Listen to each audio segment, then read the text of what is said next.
Started in the interest of time. Yes, sir. Thank you. I want to say good morning to everyone. Good morning. It's such a beautiful morning. So I want to acknowledge all those people that have been in full support of me. First of all, I want to acknowledge my husband, Mr. Oscar Lanier. He has been full of support. He has my back, my front, and my side. And I love him and I thank him for being in support of me. I want to support and I want to thank Dr. Grimm, who has helped me carry the water. She has a heart of gold, and she has been working with Ivory Bay and with me for maybe a year and a half now. I want to thank the two alderwomen at large that are joining me here today, Alderwoman Alicia Miller Blakely and Alderwoman Keisha Gibson Carter. I'm in full appreciation of you. I want to thank Ms. Jackson. Thank you for being steadfast for our community. And I want to thank you, Brenda Roberts, for the same.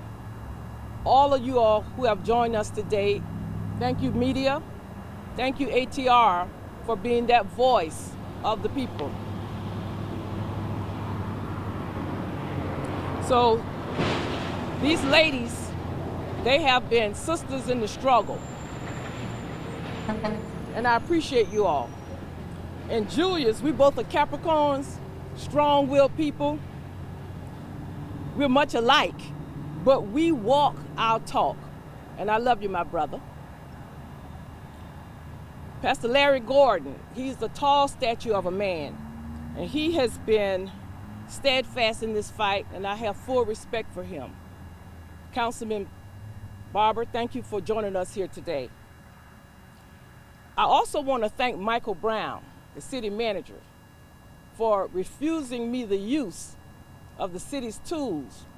My employee refused me the use of the city's Facebook page and the YouTube, those tools that are provided for us to communicate with the public and get our message out.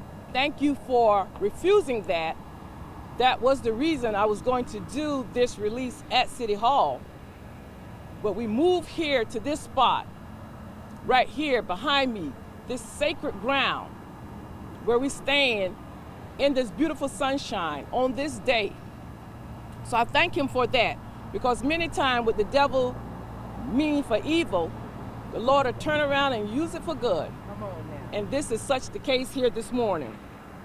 God will reverse the curse and use it for good. So we're standing here just behind us where our ancestors can show up today to help get this message out and to help in the effort of what we are up against here in West Savannah. We're here today not because I'm under attack, not because my name has been through the media and I've been defamed and ridiculed. We're here today because we want to help break the curse of poverty in Greater West Savannah. And that's why we're here. This poverty has placed our people of West Savannah under such duress and stress and hardship for generations. We're here because the enemy want to worsen our lot by placing a development here behind me on this sacred land that will ensure at least another complete generation of poverty. That's why we're here. We were sent for such a time as this, warriors. Yes. We've been working, we've been fasting, we've been praying. Service, my dear sisters and brothers, requires sacrifice. Amen. This local media assault has got me thinking about myself. I had to look closely at my whole life And it has got me examining me. And this is what I see. When I was in 5th grade, right there at Bartow School, just on the other side of that highway right there, now it's called Brock School, I was elected president of the school, of the student council. Because of busing, the next year we were sent just a half a mile away in Woodville to Tompkins Elementary. And again, in my 6th grade year, I was elected president of the school, president of the student council, to lead the students, because at that time they saw something in me at that young age as being a leader and an organizer. I remember in looking at myself and examining myself when I was 14 years old, and I told the Lord I would go, that I would walk this walk for his people, that I would take these hits, these assaults for his people. Growing up here in West Savannah, our gross community product, our wealth quotient was low, but we had a certain richness, Julius, richness of spirit, of community love, and of support of one another. And that's how we survived. I could have left here like many of my smart friends, many of the scholars. I could have left here, my friends from Hudson Hill, West Savannah, Woodville, and Rosemont Hill, who moved away and are living in Texas and Atlanta and New York and around the world doing wonderful, doing great things. I could have done that. But I decided to stay. And like Pamela Howard Oglesby and the late Mr. Victor Cooper and I often said, we're going to stay and fight the good fight. We're going to stay and fight for our homeland. So we made a conscious decision to live here. Yes, I could live in Southbridge. I could live on the landings. I could live in Pula, but I choose to live on my ancestral land. I choose to live in a community where my family have lived for 4 generations, where we have walked these streets for 4 generations. We have played on the property right behind me for 4 generations and now 6. So now I'm being assassinated in the media. But let me tell you a little bit about why. In 2005, because of the unhealthy and unchecked growth and development, I created an organization, a nonprofit, which is a community development corporation, a CDC, because being a local government worker for 15 years in engineering and public works, I saw the growth that was targeted for this area. And I knew that the people that I live amongst, they were not a part of making those decisions. They were not a part of sitting down having a conversation about how this community will change and grow and prosper. They were not privy to providing a vision. But these people who knew nothing about this community, who were downtown in these offices making plans for this community, were targeting this community and had even identified this community for one that would be gentrified. Therefore, I came back to my people and I said, listen, we were all presidents of neighborhood associations, some of us organizers, and we have to build an alliance of our neighborhoods. We have to stand hand in hand, arm in arm, so when that growth and development come across that viaduct, when it comes down Gwinnett Street on the west side, we need to be standing there arm in arm and say, wait a minute, we live here. We welcome you to sit down and have this conversation with us so we can ensure that we have smart growth and development, so we can ensure that we have community benefits for our communities. We have dubbed this area the Ivory Bay Corridor from Hudson Hill to Tatumville. We have about 23 historic African American neighborhoods that we have lived in for generations. Most were former slave plantations. And yet we survive, and some of us thrive. And because I have been able to be one of those that have thrived in spite of, I want to ensure that my fellow residents, my neighbors, my sisters, and my brothers are also able to thrive and build wealth. So, because we are against a proposed shelter, homeless shelter, and transitional housing being built just behind me here on this former Bartow Homes property, because we feel like this is a bad placement for that property, because we have been vocal about the vision that we have for our community, because we have been vocal about the conflict of two visions that are clashing. We have been criticized in the media and throughout that we don't want anything over here and we just against everything, and we have the NIMBY, not in my backyard complex. Nothing could be more or further from the truth. We're saying that this location, this sacred ground, or even if it is adjacent to the sacred ground, it is a bad placement for that proposed shelter. And the property is not zoned to accommodate that use. So therefore, the petitioner, the Salvation Army, needs a special use permit. And developers in Savannah are so accustomed to purchasing properties that they have a vision for without working with the impacted people, that they know it's been a practice. If they purchase that land, automatically the Metropolitan Planning Commission and the city is going to change that zoning regardless of the will of the people, and allow that petitioner, those deep pockets, to do whatever they want to do in these low wealth communities. But it's no longer business as usual. So we stood up, we organized, we formulated an alliance here and said, no, not here, but we support your work, and we even support working with you to find a more amenable location, even if it's in this district. That's not the point, whether it's in this district, just a better location and not this piece of prized sacred property.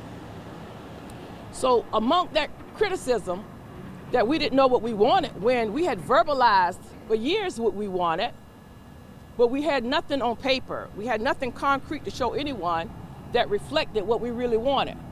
Along came a gentleman, a local developer, Mr. Rich Ferguson, and offered his services. He offered to partner with us to create a concept plan representing the vision of the people. And that vision is for affordable housing. It's for some type of retail or commercial component to that development that will create jobs, so a job generator. It included some healthy food alternatives, some options for healthy food, community garden. This is the type development that we welcome and that we would like to attract here. So he drew up a concept plan and emailed it to me in my city's email, and I was so happy to have help that something was on paper that I immediately shared that plan, that concept, with my fellow council members, each and every one. The local people who are resisting this development meet weekly at Solomon Temple Church about 2 blocks from here on Augusta Avenue at 4 o'clock on Sundays. And in that meeting, one of the meetings, Mr. Ferguson came and shared that concept, and I explained to the residents that this is not exactly what will go on the land, my people, because once we find a more conducive location for the Salvation Army, then we will sit down, resident-driven, citizen-driven. We will sit down, we will have a charrette and make sure that the voices are heard and we come to a consensus on what we actually want there. Meanwhile, we had a concept plan as a placeholder. I received a call from Mr. Ferguson maybe a couple of weeks after and said he thought he would present that plan to the MPC. And I said, okay. But when he did, he made a couple of edits. He gave it a name, the Weeping Time Village, and he also added Ivory Bay Community Development Corporation in as a partner, because in his travels and in his doing business in other cities, he saw this arrangement for CDCs to partner with developers, with contractors, and for CDCs to partner with other stakeholders. So in his mind, it was a good idea Unfortunately, the CEO of Ivory Bay did not know anything about that plan, nor did she get an opportunity to run that plan past her board, but it was presented as an idea by Mr. Ferguson to council, and at that point, all hell broke loose. And I have been accused of having unscrupulous and nefarious intentions. I have been accused of having personal financial interest in the property. Nothing could be further from the truth. But I can tell you the truth. Ivory Bay was founded in 2005. And so for 15 years, we were teaching and lessons to change how community building should happen in this town. We were teaching because we had to change the trajectory and change the narrative. So a lot that you're hearing today from local people, the verbiage and the jargon, that's because of the work of Ivory Bay. And the nonprofit was being financed by my husband and myself for 15 years. We have spent a small fortune financing Ivory Bay. In those 15 years, and this being the 16th year, we have had a total of $11,300 contributed. $5,000 by our labor partner, ILA, $5,000 by our garden partner, Center Park Credit Union, and we have a network of gardens, community gardens, through these communities. Okay, and so those were the contributions. Never once has anyone received any payment or expected to receive any payment. We work so hard, we work harder on our avocation, than on our vocations. And we work day and night with some very brilliant and smart people.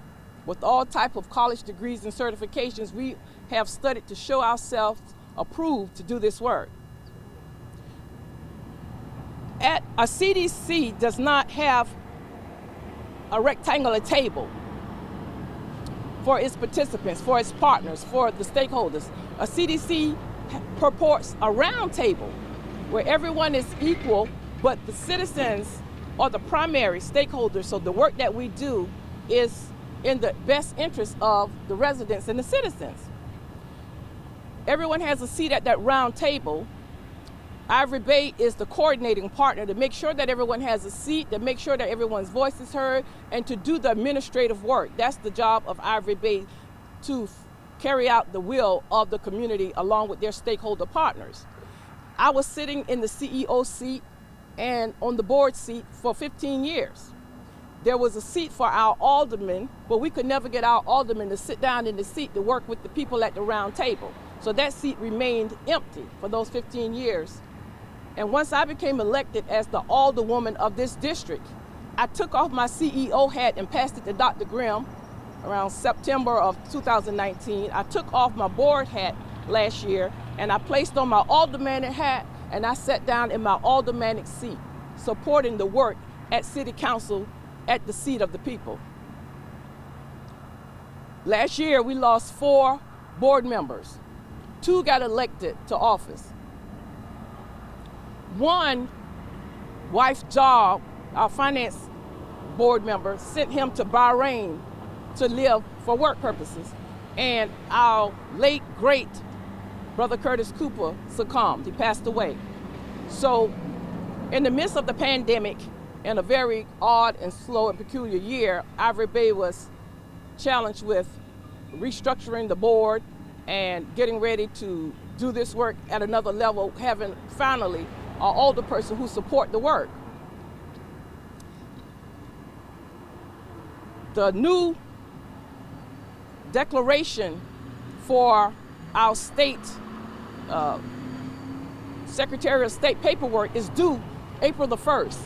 So when that paperwork is filed by the Ivory Bay workers, it will reflect all the changes that was made last year. Me coming off of the board, when our finance man left, the guy who was the biggest contributor to Ivory Bay that allowed his wife to spend thousands and thousands of dollars my husband, became the finance, setting the seat as a placeholder in that finance seat until the restructuring could get done. And we're close now. I do believe the board and Ms. Grimm, Dr. Grimm, they're close now to having everyone in the proper place so we could file the declaration at the state and move forward. Last year, after I got elected, I met with the city attorney, Attorney Bates Lovett, and I wanted to have full disclosure and be very transparent, and I shared with him the Ivory Bay organization that I had started 15 years earlier. I shared with him my role. I shared with him that I had left the role of CEO and that I was leaving the role of the board of directors. And he said to me that he saw no conflict of interest and he didn't even think I needed to leave the board. But I told him that I was because I did not want the appearance of a conflict of interest. Ha ha ha. Isn't that a joke? I didn't want the appearance. But I was fully open with him. I shared with him our documents, our brochure, and the work that we do and how we're structured. And he was impressed with that and did not think there was any type of conflict for me. Now I'm being assassinated in the media. Yes. I'm being accused of having a conflict of interest. But let me get this straight. My interest is not conflicted. I've been yelling from the mountaintop since 2005. I have an agenda, and that agenda is building wealth in low-wealth communities by utilizing asset-based economic development. So what this city has been doing has not worked for my people. You're standing in an area with an average of 30% poverty. Just down the street, Yamacraw has 90% poverty. We have some enclaves around here with 80% poverty. So obviously, if we continue to do the same thing, we're going to get the same, or with the shelter, worse results. So we had to continue to fight this fight because poverty begets poverty. But we're about building wealth because if we concentrate on poverty, we're going to attract more poverty. But if we concentrate on wealth, we've seen some inroads that we can build wealth. We believe we can build wealth. We have some hard-working people out here in these neighborhoods, the salt of the earth. You're standing on the former Royal Valley slave plantation. And right behind me, the Tin Broke racetrack. But we're tired of being poor. My people are tired. We're sick and tired of being poor. We're tired that these historic neighborhoods look this way, full of trash and litter and garbage, receiving substandard services. We're tired of that. Ivory Bay has been working to give knowledge to the people because a people will perish for the lack of knowledge. So we've been sharing that knowledge. My people perish for the lack of knowledge. So we started to organize so we could speak in a collective voice and so we could work in partnership with other stakeholders and stockholders to build a better community here. Nothing that I am doing or the people that I'm working with is nefarious or illegal. Nothing about what we are doing. I've created a legal organization, a community development corporation, whose mission is to build wealth. I'm not the CEO and I'm not on the board. This land, this property right behind me is the largest, most prized asset in this community. So although the enemy, the same enemy who sold 429 enslaved men, women, and babies, 2-month-old baby Valentine, here, right behind me, 162 years ago, has kept this community poor, that same enemy, for way too long. The enemy has come to kill, steal, and destroy. In the advent of a shelter, in the middle of this poverty, while we're just trying to get up off the ground, will certainly destroy this community. And although that same enemy attempt to destroy me by way of their media demons, this day, March the 10th, 2021, I declare and I decree that I shall live and I shall not die. Right. I declare and I decree that my people will continue to live and prosper right here on this land in West Savannah. I declare and I decree that we shall overcome this day. So if you see this land right behind me, this is the property that's been in the media. This is the property that's in question. So it was important that I got an opportunity to come here today to speak my truth. And I'm not going to quit. I'm not going to stop because I feel no ways tired. Again, I want to thank all of you for coming out here today and hearing from me on what the situation is in West Savannah and what the vision is that I represent from the people for this Bartow property that lies behind me. So that's the end of what I have prepared to say. And again, I want to thank you all for coming out, and I'll entertain any questions at this time. Alderwoman Lanier, Yes. there are other associations with nonprofit organizations that you in fact started. Can you give us a list of the rundown of those organizations that currently receive funds from the city of Savannah? Yes, well, a couple that I've been directly involved with. In the 1990s, I was a founding director of an organization called CASA, Court Appointed Special Advocates, because we knew that these babies, these children, needed an advocate, that they needed a guardian ad litem in the court system. So we worked and we created CASA. It's a national organization, and they receive funding from the city, and I'm sitting there now and no one is saying anything about my relationship with them. Also, when the organization Step Up was created, I wasn't a founding director, but I was a founding resident team member, and that was a neighborhood president who did the groundwork we all did to alert our people and to encourage our people to get involved, to get their taxes done, and to work with that organization. Later, most of us presidents served on the board, in which I did, and during my tenure on the board, we created the Savannah Housing Fund, and right now it's up to $10 million plus that the city is administering, and I was very instrumental in that happening, and no one is saying anything about that and all that good work that I have done. But as soon as this sister sit down to create an organization that target poor people, but in this town, poor people are black people, and it's concentrated in this neighborhood that I am a resident of, then all of a sudden, folks have problems with people understanding that we're going to have to do something differently, Alderwoman. It can't be business as usual because we're going to get the same thing. So we're going to have to use these best practice models. The federal government created community development corporations so people who are marginalized will have a chance, that they could partner with other stakeholders, with retail in their community, with industry in their community, with labor, with clergy, and with their government representatives. Really, that person should be there so they can actualize their visions to create a better community for themselves and their families and for generations to come. Alderwoman, you mentioned having the opportunity to speak.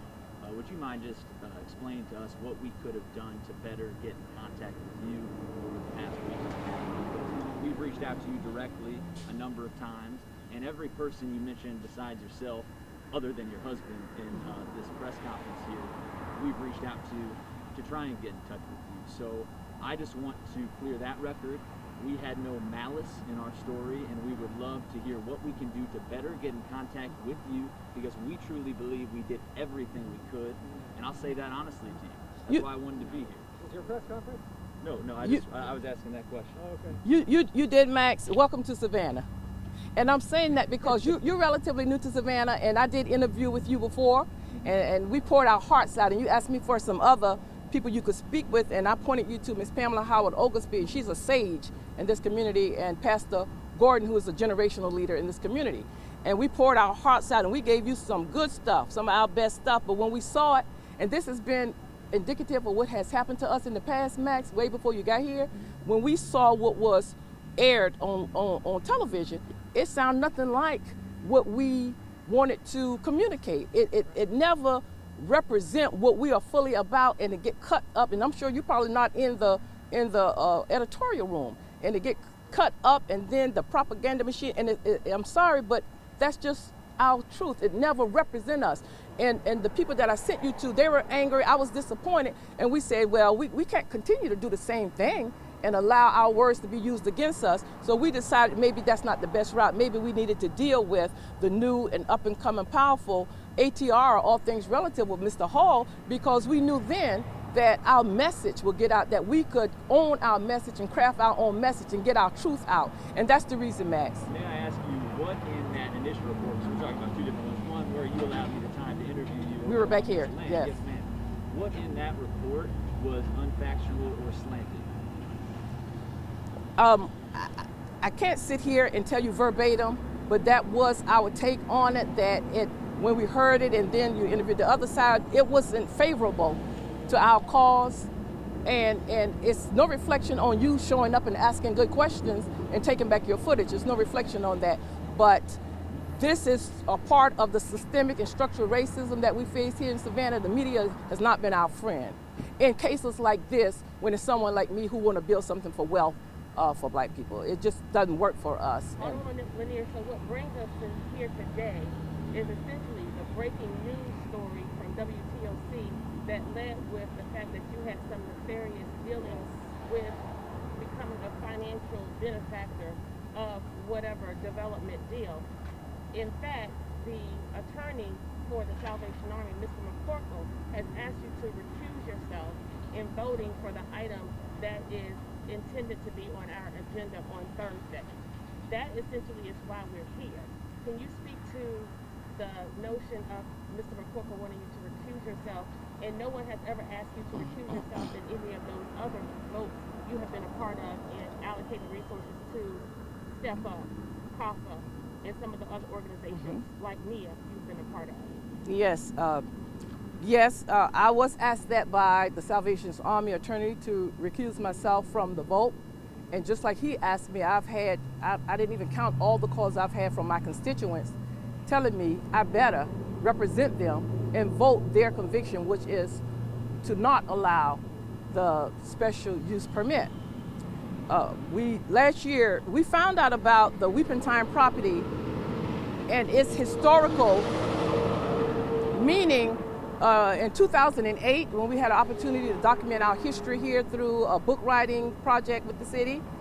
And on last year, I shared that information with Mr. McCorkle in January when you and I and some others met with him. And that was his first time learning about the property, although now he is somewhat of an expert on all things Timbroke and Weeping Time. But he said at the time that the Housing Authority had held this property for them, I think he said since 2012, 11 and 12, so they could raise the $500,000 to purchase the property. The property in 2016, maybe 15 to 16, was valued at $1.4 million, but they were purchasing the property for $500,000, and he said, oh, it's nothing over there. And he said the land was cheap. So they have disdain or just lack of an understanding of why we love this community and why we would like to have this property developed for its highest and best use on behalf of the people, the impacted people, the residents that live in this community. And relative to the highest and best use, that's essentially the issue. We are dealing with the petition to change the zoning. We're not dealing with the issue related to the Salvation Army and its mission. It's the zoning of the property.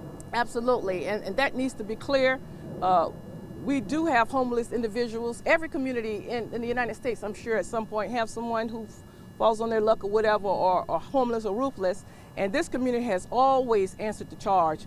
Pastor Gordon has been a general in the Army out here helping people with housing and their other needs when they were homeless. And we feed people, so we understand the mission. We support the mission of the Salvation Army. our point is that the location where they want to relocate that shelter from Montgomery Street to Augusta Avenue. If you say Augusta Avenue in this town, in Georgia, it's synonymous with poverty. It's synonymous with the hood. So why would you take a homeless shelter and those people who are downtrodden and poor and place them in the heart where these three neighborhoods come together and touch and place poverty on top of poverty? Now, I have been working with the city manager and his staff to identify a better location. And what we came up with was the Dooley Avenue property that the city owns, maybe 9 point some acres, that would be amenable to what the Salvation Army's intents are.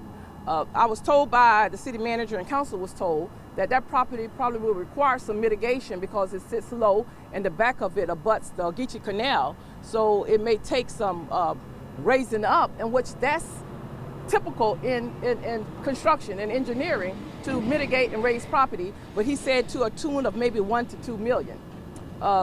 So right now we just identified 2 million in the hotel motel tax for a possible slave museum, when we don't want to use that to help mitigate this property to help the Salvation Army. And that property on Dooley Avenue is already zoned to accommodate a shelter. And it's closer to downtown where all of the amenities and services are that population would need. But why put a homeless population, a very new population, a new demographic, in the middle of a single family residential community? These old people around here are scared to death. I get these phone calls, and I know you all are hearing it. Yes. People are calling me afraid for their mothers who still live in this neighborhood, and they're frightened right now. That's why you see ladies 60, 70 years old marching from this Weeping Time property to City Hall with signs saying, please do not allow the special use permit. So if and when tomorrow we vote no to allow the special use permit, we will give the city manager and his staff the instructions of going to the table to do the due diligence that should have been done prior to all of this, to come up with a spot, be it Dooley Avenue or somewhere else, to come up with a spot that is more conducive and more compatible and does not have the historic value or connotation as a Weeping Time property. And I just don't understand why they don't get it. But that is the deal, Alderman. And speaking of value, the value of the property in 2017-18 was about 1.2, 1.5 million. Yeah, around 214. Proposed to sell to the Salvation Army for how much? 500,000, and that was told to us by their attorney McCorkle. Told us last year. After I got elected, he gave me a phone call and said, I want to invite you to come see a proposed project that we have, and I'm representing the Salvation Army. And I do not attend those meetings by myself. So when I get those type calls, I took the two alderwomen at large who also represent these people. They voted for them. And I took the past West Savannah president, Ms. Pamela Howell Oglesby, who knows all things West Savannah and with a brilliant understanding. So us four ladies went there and met with Attorney McCorkle. He shared that proposal with us.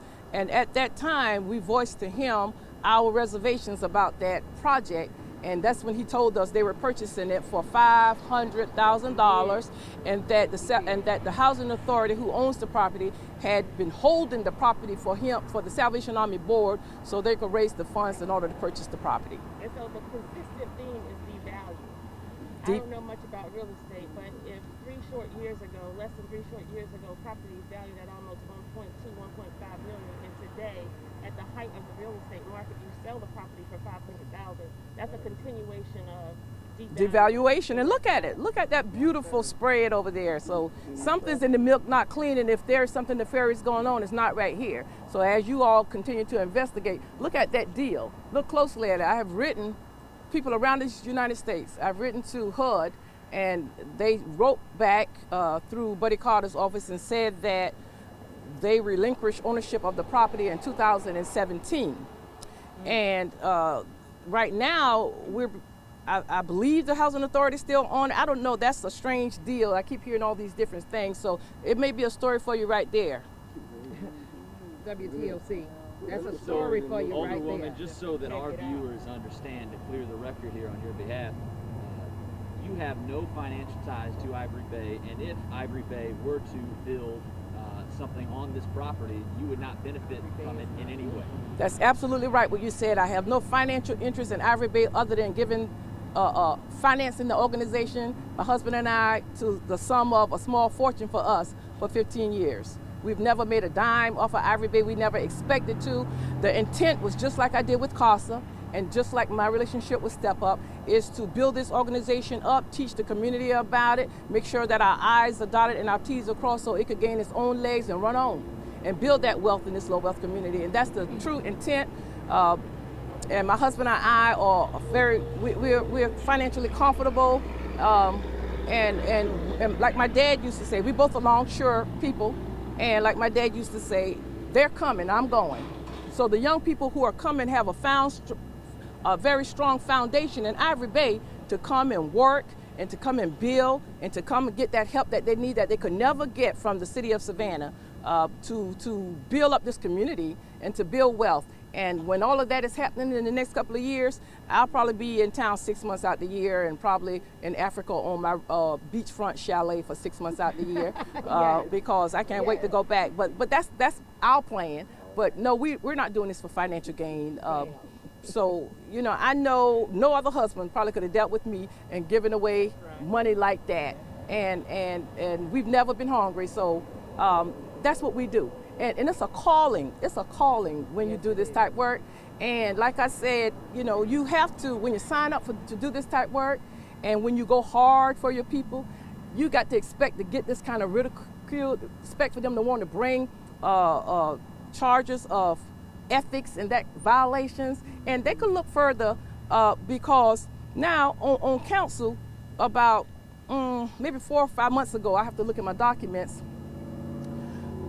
on a Saturday, city staff spent half a day using city vehicles and city employees driving around Savannah to gather food to drive it to Savannah High School through another Alderwoman's nonprofit to give food away, and they worked all day to the homeless. And I never said anything about that because they were trying to do good work, and that's a good deal, but they certainly did use city. Say that again. Yes. On that Saturday, and you could go back and pull the records, they worked all day for another Alderwoman's nonprofit, and you could go and search that out, investigate that. And I didn't bring any charge against that because although I feel like they crossed the line, thank you, they were trying to do good work. But they did what they are accusing me to have done that I did not do. Ivory Bay has never received not one red cent from the city of Savannah, never even asked for it. We just been out here doing the work and paying for it. And Dr. Grimm, who is the CEO of Ivory Bay, I feel sorry for that young woman because she has a heart of gold and she loved this work, but I don't want her to be like me and spend 15 years giving up all her money to this organization, and she's coming and starting to do the same thing, spending money, doing the work. She's a PhD in urban planning. She's got 2 masters in undergrad. She could go anywhere and do well, but she's here in Savannah by way of Orangeburg, Charleston, and California, doing work because she came here and she found something that tugged at her heart to do this work and believed in this mission. And the other people that help us and do the kind of work, they're the same kind of people. We're just working for our beloved community. Is there anything else about our most recent report? And I know that this is an issue much bigger than our report, but you mentioned our particular report. Is there anything else, or maybe just so people understand at home, if you could list out anything unfactual about our report? Max, I haven't even seen your report. I heard about it, but because I tell people all the time when these assaults come at us, just down your head and keep doing the work because your work will speak for you. Just do the work. So I could not I knew I had negative press by TOC because I got the calls. I was told. I didn't even read the comments on Facebook because it would have detracted me from doing the work. And I've still been out here working these last few days. But I know it was some negativity out there. I know my character had been attacked and assassinated. So I know I needed to come here today and say what I'm saying. But I save, through my direct TV, I save programs, and that's one, and I may go back and film it, get it on film for myself. But, okay, so I can say this.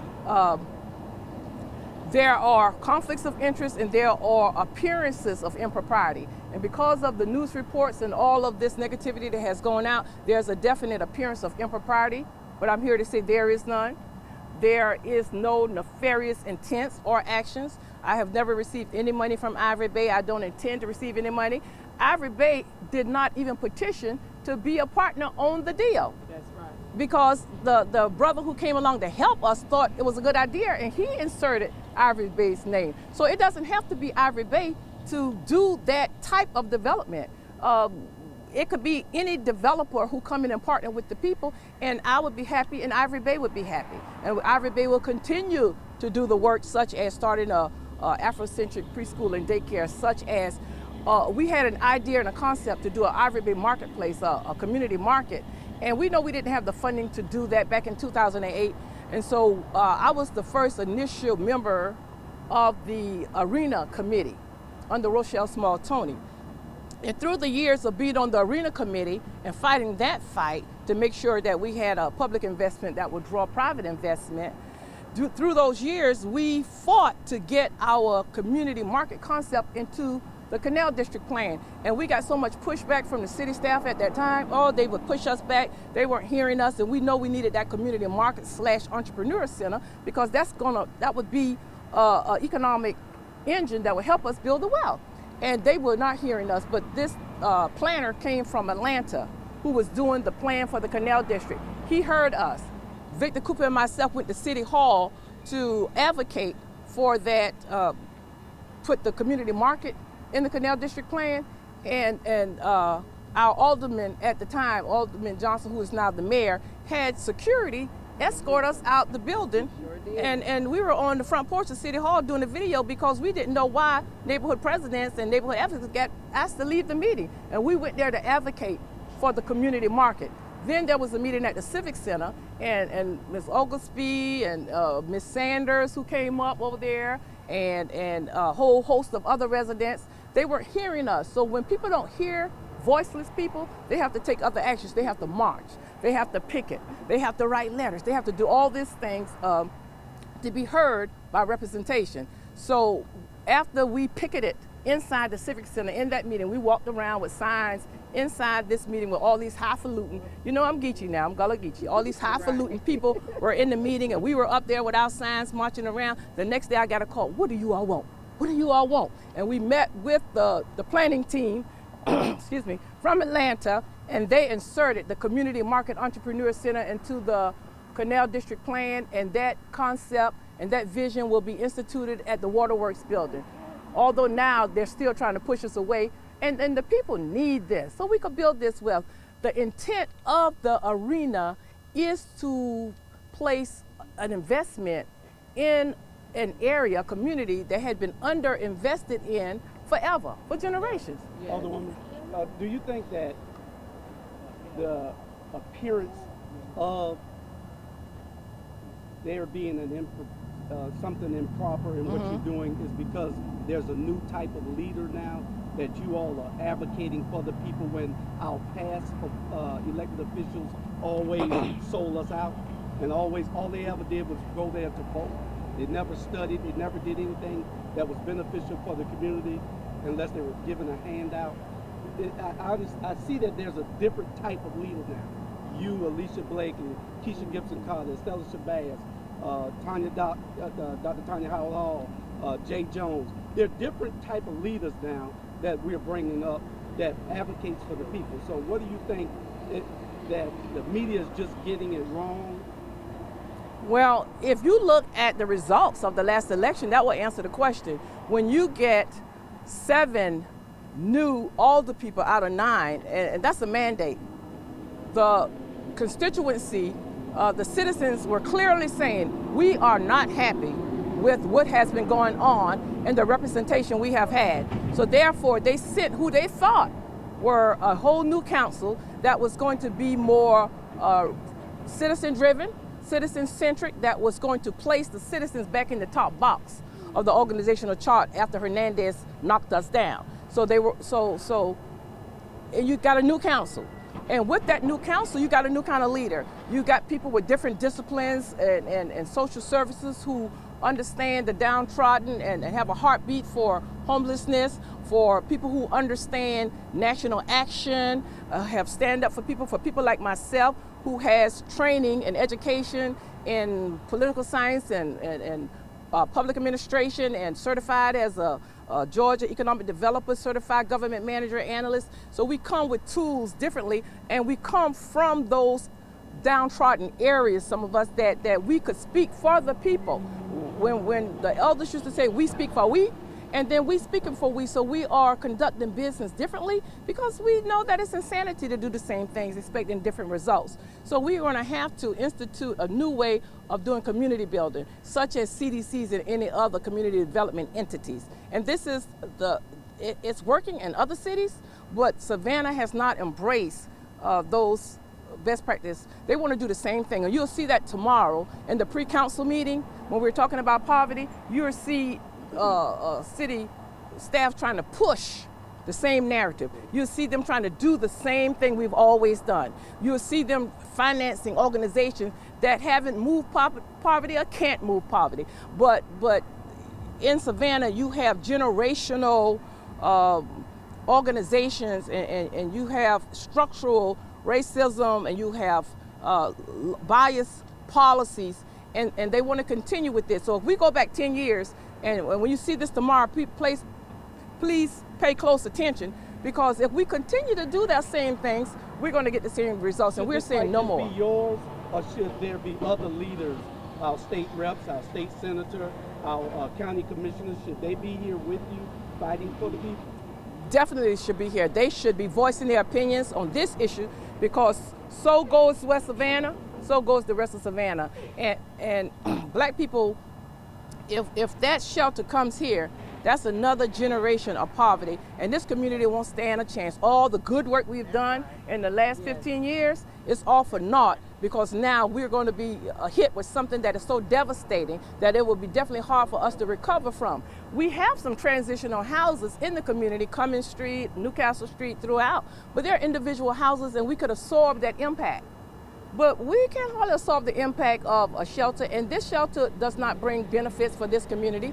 It's so unfortunate that in the history of advocacy and in the history of people rising up, you're always going to find a few of those who are a partner with the oppressor, who for a few pieces of coins might drive the people around to be able to purchase little old ladies' houses who can't pay their taxes, instead of trying to get with the community and raise money to cover their taxes. And this is some of the things you see going on. The Woodville community have not had a community meeting since before COVID. So their people have been calling me. There's a Woodville resident right there. They have been coming to the meetings. Pastor Edwards was the president, I think, for 30 or 40 years. She come regularly to the meetings because Miss Sabrina Ware, one of my classmates from school, called me, and Alderwoman, what are we going to do? How can we stop this thing? Our children walk past there every day. And so to find one or two people who are in the pockets or in the shadow or getting pats on the back from the powers that be to say that they want this, that's disingenuous, because I think we have accumulated hundreds of letters, emails, signatures on petitions. We have done the work to prove that the majority of the residents in this area is not in support of allowing of the special use permit. I have a question for WTOC. Now that you all have heard Alderwoman Lanier's statement, are you all going to retract? We stand by our that report. You stand by your report? I asked her if there was anything unfactual, and she could not list anything. Oh, well, Yeah, let it me. was unfactual. As soon as I'm told something that was unfactual, we'll gladly. The fact that she stands to gain money Yes. from this project. She does not want the Salvation Army there We will because report what she has is said going. today. We She will didn't say absolutely that. report. So is there? Will you also report that members of our city council and the person of our mayor has received financial benefit from a vote?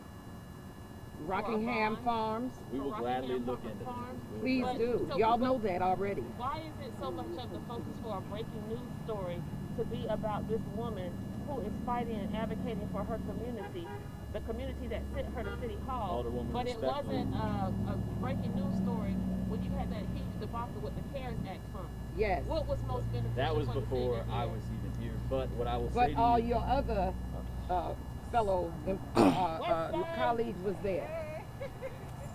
Yes. I can't speak to that. What I can speak to is our most recent report, and we stand by that, but we will also, of course, spread the message that we shared here today, as we would have a week ago when we reached out in the first place. So you said that nothing, you stand by your report because your report, I guess, said that I stand to benefit financially from that? Yes. It did not say that explicitly. Yes, it did. The questions were raised of that, and we reached out to you, and we'll gladly share your words today. But Okay. to say that it's unfactual, that's going beyond what we're talking about, because we never explicitly state that. We are the news. We report what's going on. It's not our job to editorialize and say explicitly that you did say that. Just so you understand, that's not our objective. It may not be yours. So rebuttal, so will y'all make a statement? How would your to development, say I'm that Barbara she is Oswald not from Savannah Morning. personally engaged? Would y'all make a statement? We are going to share what she said today, and we stand by our report from last week, and that's as far as I feel going comfortably with you today, because I'm an employee of an organization, and I this is understand. my position. So young, yes? Yeah, my name's Barbara Ogsdorfer from Savannah Morning News, and I'm very new here. I've been here less than 2 years. And my understanding of your development, how Say that again. My understanding of your development. My development? Well, I mean your proposal or the. Okay, now let's say I'm this. sorry. Yeah, your concept. I'm sorry. I didn't mean to imply that it's your development. Yeah. And it is not my concept. It is a concept that depicts the actual vision of the people. It's Mr. Rich Ferguson's concept, but he shared it with us, and we shared it with council. Right. Okay, my question is, how would that development honor the Weeping Time incident? Because what I understand, is, You're using you a don't strong want vocabulary, ma'am. Incident, that's a situation that occurred. That's facts. That's Okay. right. Slavery was held right there. Yeah, That's not a incident. An incident is I bumped into him and now we say an apology. That's Okay. an incident. A situation means you have facts Right. on slavery at the highest peak was dealt right there on that land. Yeah. And you're saying an incident? I'm sorry. Okay. Like I said, I'm I new know your here. education is well bigger than that. Use better proper English. ma'am. What's the question? How would it honor the people that were the enslaved people that were sold there? How would Okay, that so this is the people's vision. There's another piece of another track just south on the other side of Stratford Street there, and that's the largest track that's still intact. Our commemoration committee have been working for years to hopefully assume that property so we could have a memorial built there, and the talk has been maybe a museum or maybe a restaurant, but on the Bartow piece, our view is this, that property, after the atrocity that happened there with the sale of the enslaved people, the best and the highest use is not a shelter on that property. The best and the highest use would be something that will bring some benefits and help this community build wealth. If that includes affordable housing that we need, if that includes some type of job generator, if that includes some healthy food options, and that's what the people want, and that's what the people need to build this community up. And we can't build ourselves up with a homeless shelter. The shelter where it lies now on Montgomery Street, some people have shared that they have seen vertical constructions of Salvation Army buildings around the country. I haven't, but that's been shared in some of the meetings. Yes. And they probably could do the same thing right there, but with SCAD across the street building at the rate they're building, I'm sure they want those people out of there. And I'm sure that has something to do with it. So when these rich and powerful people are making these decisions, they just say, put them over there with the rest of the poor people. And that's what we're against. So that piece of property, we want it to be used to uplift this community and help build wealth in this community, and that will be right adjacent to the track that will hopefully host the memorial and the museum. Alderwoman Lanier, just a quick question. Thank you so much for giving us the opportunity to ask. I just want to clarify some things that you brought up at the beginning of the meeting about your Ms. Pat, could you decision. Thank you, Don. About your decision to step back from your role at Ivory Bay Yes. once elected. Mm-hmm. You mentioned also your role with CASA and Step Up, correct? Uh-huh. And how nothing was said when you voted on measures that would stand to benefit those organizations. Were you still part of those organizations, or can you explain your involvement with CASA and Step Up? I'm sorry, I'm unfamiliar. No, I still support their missions. And anytime I get opportunity, if someone needs information or I need to point someone to them, I'm an advocate for life for those organizations. With Ivory Bay, that's why I just last year, and I'm not as far away from CASA or the others that I am from Ivory Bay. That's why I removed myself from the seat of the CEO and on the board, and now I'm sitting in the aldermanic seat. So I'm sitting as a partner, one of the partners, because CDCs are all about stakeholder partners. It's all about a partnership, making, collaborating, and that's the essence of a CDC, collaborating. So 5 years from now, hopefully I can still collaborate with all of those. I still will collaborate with CASA and all of those. So I've removed from those seats just like I've been removed from those other seats. So we're moving forward, and so I'm just a year out.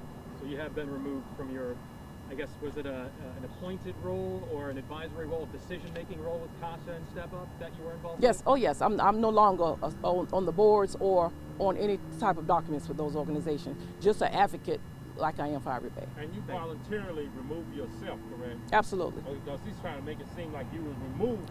Oh, no. Councilman Barbie, I'm sorry. So you voluntarily removed yourself. Yes, I grew past it. No, I grew past it. You know, you start something that gets his legs and you move on and try to do some more good work in another area. So that's yes.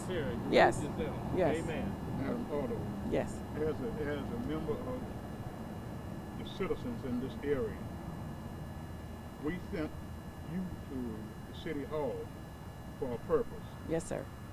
We sent all the ladies right here for a purpose. All we ask y'all to do is to do y'all job. That's right. If y'all do y'all job, That's right. then this city will change and be a better place. Better.